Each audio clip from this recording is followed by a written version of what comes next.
जोगे जहान भगवान तोरा माफ में कर तो कहियोगे। जोगे जहान भगवान तोरा माफ में कर तो कहियोगे। जन से ज्यादा तोरा चाह रहियोगे, जन से ज्यादा तोरा चाह रहियोगे। जोगे जहान भगवान तोरा माफ में कर तो कहियोगे। जोगे जहान भगवान तोरा माफ में कर तो कहियोगे। जोगे जहान डीजे दयानंद सरस्वती स्थान कटरा।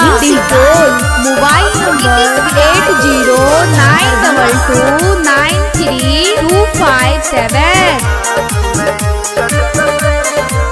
के अब जीवो के ना जान तोरा बिना, तोरा खातिर तरफ बोगे रातो दिना।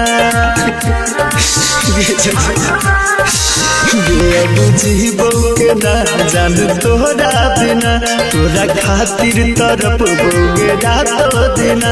दुख दिलवा के हमके ना सहियोगे, दुख दिलवा के हमके ना सहियोगे। जोगे जहान भगवान तोरा माफ में कर तो कहियोगे।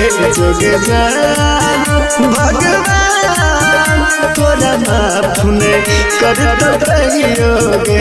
जोगे जहान डीजे दयानंद सरस्वती स्थान कटरा। Mobile number 8092293257।